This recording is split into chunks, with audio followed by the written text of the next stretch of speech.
गद्यात्मक जो स्वयं भोगा है जी उसी को व्यक्त करने की कोशिश की है। मेरे उपन्यासों में और कहानियों में जो पात्र भी आए हैं, कैरेक्टर्स जी जो पात्र भी आए हैं, वो जाने पहचाने पात्र हैं जी और मैं उनको वो मेरे लेखन में, कहानी में, उपन्यास में अनायास उपस्थित हो जाते हैं। और एक स्थिति जरूर भी होती है, इस सच्चाई से जहाँ मेरी अभिव्यक्ति को उतना ज़्यादा अभिव्यक्त नहीं कर पा रहा हूँ, तब जो है मैं कल्पना का सहारा लेता हूँ और कल्पना से ये कोशिश करता हूँ कि जहाँ जहाँ मैंने उसको अधिकतम अभिव्यक्ति का स्वरूप नहीं दिया है, उसको दे सकूं।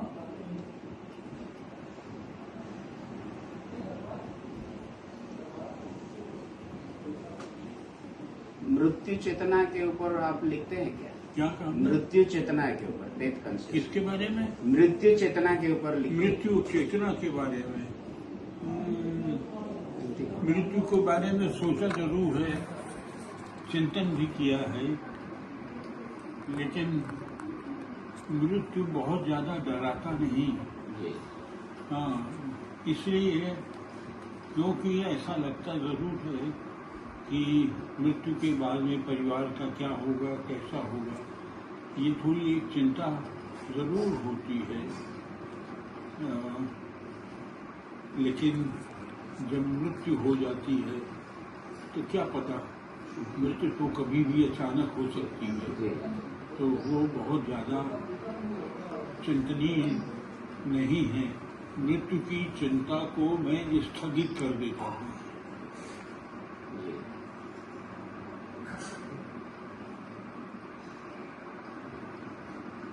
आपके पुश्तैनी जो गांव है वो किस जिले के हैं? पुश्तैनी जो गांव है, परिवार में जहाँ ओरिजिनल जो, हाँ, मैं राजनांदगांव का रहने वाला था, वहाँ मेरा जन्म हुआ था।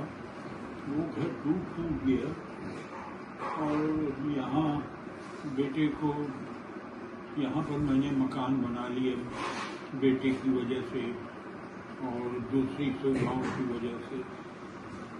तो पुश्तैनी काम तो खेती करना था।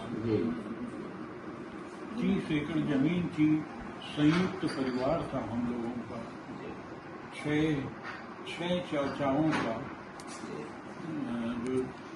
जो था, 6 चाचाओं का मिला जुला परिवार था।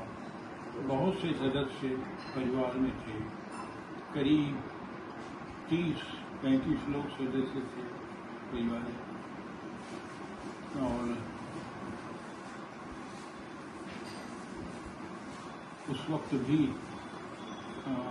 उड़ीसा के लोग, उड़ीसा में भी, छत्तीसगढ़ में भी गरीबी रही, उड़ीसा में भी बहुत गरीबी रही।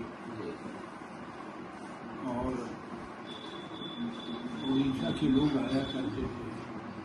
उड़ीसा तो था यहाँ पे, मध्य प्रदेश का पार्ट था। हाँ, बहुत पहले से, जमाने से 1936 के पहले रायपुर जिले में हुआ था।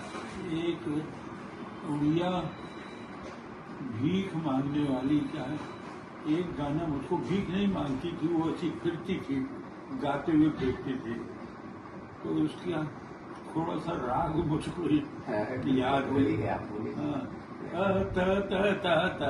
तैया, इस तरह का था। वो मुझको याद है अभी तक। और उस वक्त जो है लोग पसिया पेश, जो चावल को पसाते हैं, वो मांगा करते थे।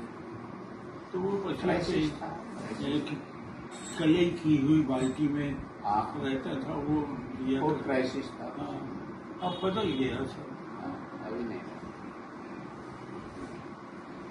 उस टाइम का क्या रहा, उस समय ग्रामीण का जो स्थिति था, हाँ, कैसे बहुत- रहा इतनी बहुत वहाँ की भोले- राजनीति बहुत कैसा था, भोले लोग सामाजिक थे। कैसे रहा? उसमें हाँ। उनमें होशियारी चालाकी नहीं आई थी, लेकिन जो चालाकी और होशियारी अभी राजनीति की जो गांव-गांव में घुसपैठ हो गई है, जो तरह तरह के पार्टियों की राजनीति की, उसकी वजह से अब ग्रामीण लोग बदल गए हैं। जी अब बहुत होशियार और चालाक हो गए हैं।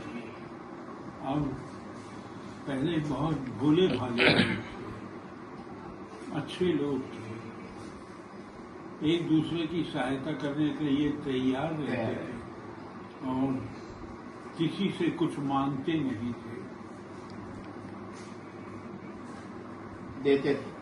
हाँ, देते थे।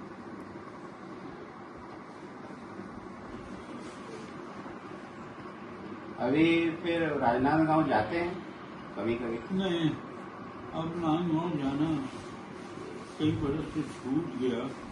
जो मेरे बचपन का नांदगांव था वो तो एकदम बदल गया, वो कहीं खो गया। गया उसके बाद में कई बार, लेकिन वो फिर पुराना नांदगांव नहीं मिला। जी, तो गांव अभी खो गया है। जी गांव अभी खो गया है। हाँ, गांव शहर हुआ है, पर एक छोटा सा गांव भी शहर जैसे शहर। मकानों को होकर उसी तरह की सुविधाएं और सुख लोग चाहते हैं। पंखे लग गए और क्या नाम से तरह तरह की जो शहरी सुविधाएं हैं, गाड़ी की, मोटर की, मोटरसाइकिल की, स्कूटर की, वो सब गांव में भी है।